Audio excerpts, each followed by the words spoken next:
It feels like the reaction of both Henderson and Klopp there was that they both thought Manchester United went there to defend and get a point. Would you agree? No, I wouldn't agree with that, no. I thought they grew into the game. First half, they defended deep, they got men behind the ball. But I thought second half, they were the better team, Man United, and had two exceptional chances. And with those chances, should have won the game. What do you think? I thought United were poor in the first half, as their own manager said, in terms of trying to get out. So they ended up defending deeper than they probably would have liked. Liverpool was sharp, they were at it. Thiago was running the show for half an hour.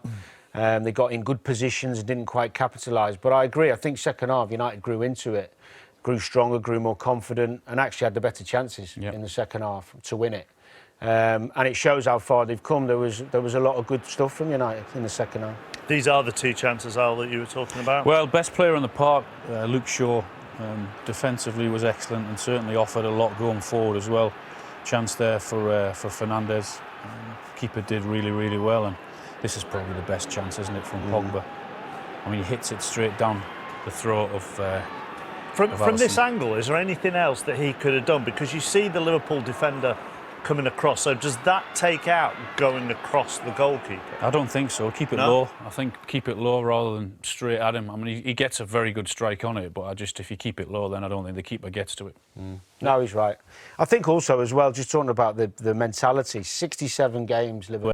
And there were 4 or 5 of them, and that was what was lacking. But the emphasis is on those front three, as opposed to teams are now setting up to try and stop them, because the chances were still there on what the chances are there in those positions. I mean, 1 goal they've scored in the last 4 games tells you. I mean, there's a reliance on those forwards. I mean, those forwards have been unbelievable. It just so happens that they're all on a bit of a barren spell at the same time. He hasn't got Jota to mix it up. But the strange thing was that actually the player who was highlighted most there, who's brilliant at awareness usually, is Firmino. Yeah. Probably too desperate to try and score a goal, but we saw a similar thing against Newcastle and even West Brom. But the fact they get into those areas of the pitch is a good thing. That will come back because class is permanent. Yeah. By pure accident, it's turned into a show where maligned players are performing very well at the moment to make a lot of people eat their words. And the latest to follow Ndombele and Stones is now Luke Shaw. Well, yeah, and ironically, Luke Shaw was when he first at United and having problems, Mourinho was the one who verbally came out and give him a dig, you know, and he didn't react quickly to that. He had the injury, of course, at first, but where he's got to now, I think, is twofold. One is a fantastic physical condition, and mentally he looks strong and he looks happy and he looks comfortable in the position. And Ole Gunnar Solskjaer has to take some credit for that, I think, because he's got to give the man management every day in terms of motivation, how you train, how you train the players, deal with them. And it was his variation in play today, good positional play, up against one of the best players in Europe, Mo Salah, one-on-one many times in the game, and really didn't give him an inch, I have to say. I've not seen Mo Salah that quiet in I can't remember any game. And going forward, positive, creative at times, good decisions, and he never stopped throughout the 90 minutes. He really didn't. He kept going, and in playing like this, with this confidence, and you know the technical ability he's got, he's going to be catching Gareth Southgate's eye to get back in that England team.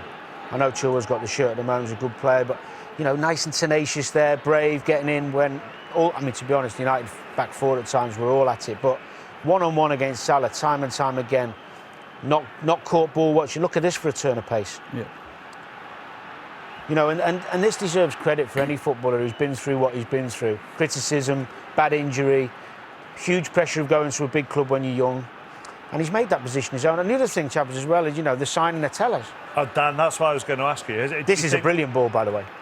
I think a lot of players benefit from competition and actually getting a kick up the back and thinking, oh no, actually, if I don't pull my finger out here, I'm out of the team. I'm going to lose the opportunity to play for one of the biggest clubs in the world. Some players go the other way, but the best players stand up and be counted. Would you go along with that? I mean, they had Brandon Williams last year, didn't they, who did very well, but he's just starting out. No, you've got someone who's ready to take your place in the team, and you know that if you're not at it, you're going to be out of the team. Yeah, I think that can only be a healthy thing. And he can play centre-half now, which is another string to your bow when you've got three at the back for England. Yeah, he was man of the match today. Yeah, man of the match. Let's take a look at the title race then before we move on. And it's also quite an interesting way of looking at this in how teams have changed from last season. Obviously, There's no way, Alan, Liverpool could have kept up this season what they did last season. So they've dropped a lot. Manchester United and Tottenham, the ones who are really catching. City win their game in hand.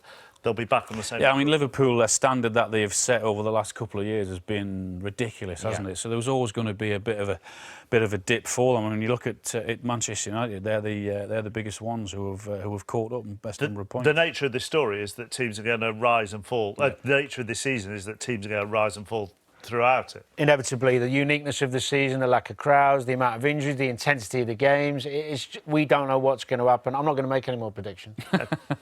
If I was being Alan said 3-2 today. Right then, if you've missed anything tonight.